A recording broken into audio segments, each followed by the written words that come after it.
కానీ ఏళ్ళ తరబడి కూడా తలరాత మారలేదు. తెలంగాణ వచ్చిన తర్వాతనే తెలంగాణ ఎందుకు రావాలనో ఈ జిల్లాను చూపించినాం.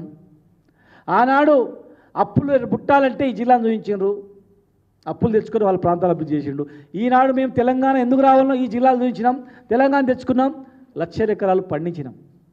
రైస్ మిల్లర్లు బ్యాంక్ లోన్ కట్టలేకపోతున్నామని 2013లో మొత్తుకున్నారు.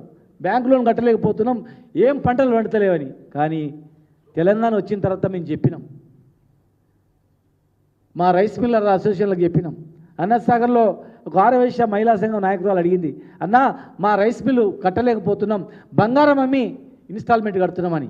ఒక పూజలో కలిసినప్పుడు అడిగితే, అమ్మ తెలంగాణ వచ్చింది మీరు చూడండి, రైస్ మిల్లు సరిపోవు, ఇంకా సరిపోవు, ఇంకా ఎన్నో రైస్ మిల్లు పుట్టుకొస్తాయి అని చెప్పినాం. మరి అది అన్నట్లనే చేస్తామని ఆమె కూడా చెప్పింది ఒక మీటింగ్లో కలిసి.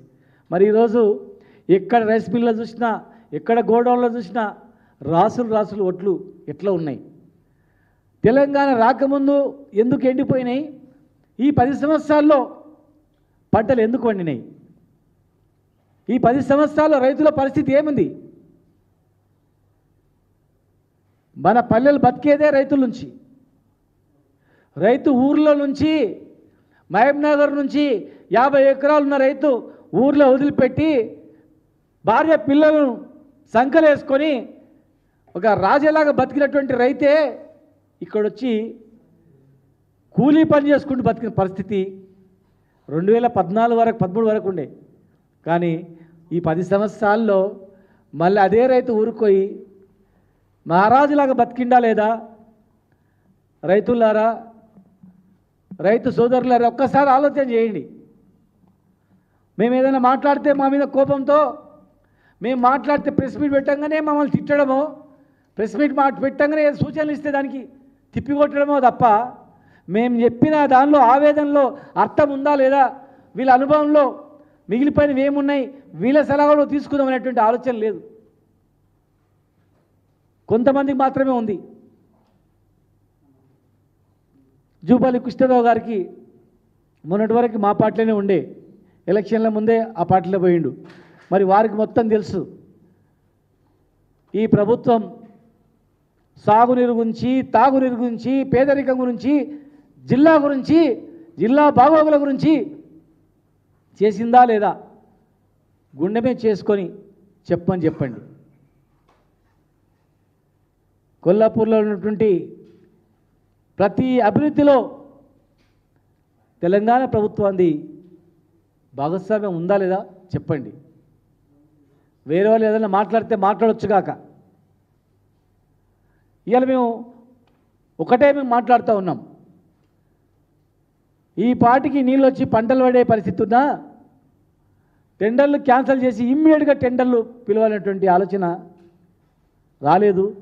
ఆలస్యంగానైనా సందర్శనకు వస్తున్నారు. మా సూచనలు కూడా మీరు వినండి, ఈ రాజకీయాలు పక్కకు పెట్టి వినండి. టెండర్ బిడ్డు రెడీగా ఉంది.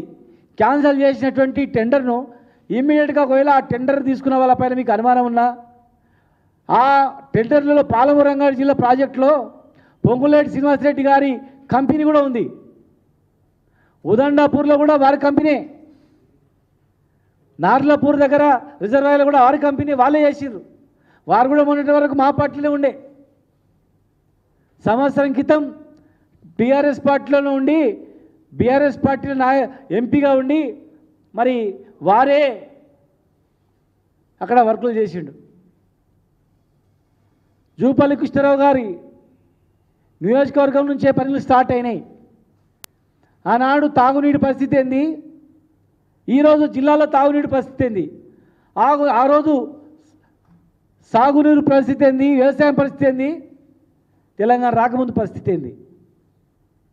ఇవాళ జిల్లా అభివృద్ధిలో దయచేసి ప్రభుత్వం మీద కోపంతోనో, ద్వేషం మీదనో, నాయకుల మీద ద్వేషం మీదనో కాలయాపన చేయకుండా మీరు తొందరగా కంప్లీట్ చేసి నీళ్ళు ఇస్తే మీకు కూడా పేరు వస్తుంది.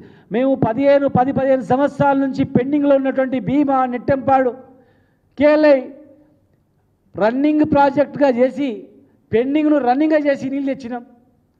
ఇవాళ జిల్లా ప్రజలు కూడా 15 ఏళ్ళు తెలంగాణ ఉద్యమం జై అయినప్పుడల్లా ఒక కాలువ దోగాలి, శంకుస్థాపన చేయాలి తప్ప నీళ్ళు రాలేదు. తప్పు డిజైన్లతో ఎక్కడ కూడా కేఎల్ఐలో పట్టుమని 10 టీఎంసీలు నీరు నిల్వ చేసే రిజర్వాయర్ కూడా లేదు అక్కడ, నామమాత్రం డిజైన్లు. అయినా కూడా దాన్ని విజయవంతం చేసి రీడిజైనింగ్ చేసి మరి లక్షల ఎకరాలకు నీళ్ళు ఇచ్చినాం. ఈరోజు పుష్కలంగా దాదాపు 20-30 టీఎంసీల రిజర్వాయర్లు ఉన్నాయి. వర్షం పడ్డప్పుడు మనం డమ్ చేసుకుంటే ఎండాకాలం కూడా నీళ్ళు ఇచ్చేటువంటి అవకాశం ఉన్నటువంటి రిజర్వాయర్లు కట్టుకున్నాం. ల్యాండ్ అక్విజిషన్ కంప్లీట్ అయిపోయింది, పంపులు ఆన్ అయినాయి, కాలువలు కంప్లీట్ చేసుకుంటే మన జిల్లాను సస్యశ్యామలం చేసుకునే వాళ్ళం అవుతాం. పేదరికం పోవాలంటే ఇది ఒక్కటే మార్గం. ఇలా రైతులు అల్లాడుతూ ఉన్నారు. రైతులు అయోమయ పరిస్థితిలో ఉన్నారు. రైతు బంధు వస్తుందా రాదా, పెట్టుబడి దొరుకుతుందా దొరకదా, నీళ్ళు వస్తాయా రాదా అనేటువంటిది. కనుక దయచేసి ప్రభుత్వం ఇకనైనా పరిపాలన మీద దృష్టి పెట్టి, వ్యవసాయం మీద దృష్టి పెట్టి, పనుల మీద దృష్టి పెట్టి చిత్తశుద్ధితో మనం అందరం పనిచేస్తే 5 నెలల్లో కనీసం రేపు ఎండాకాలం పంటలకు నీళ్లు వేయడానికి అవకాశం ఉంటుంది. నాగార్జున సాగర్ కాలువ తెగిపోతే మరమ్మతు చేయడానికి 4 రోజులు అయింది. ఆయనంత పుణ్యకాలం అయిపోయింది. ఖమ్మంలో 1000 ఎకరాల పంటలు ఎండిపోయినాయి. నిన్న సంబంధించిన మంత్రి గారు కూడా వెళ్ళి కోపమైండు, రే కాలువలు తెగిపోతే కూడా రిపేర్ చేయరా ఏందని చెప్పని. కాలువలు తెగిపోతేనే రిపేర్ చేయడానికి ఆలస్యమైతే లక్షల ఎకరాలు 1000 ఎకరాలు ఎండిపోయింది. మరి ఇక్కడ కాలువల డిజైన్ కూడా మీరు పరిశీలించండి.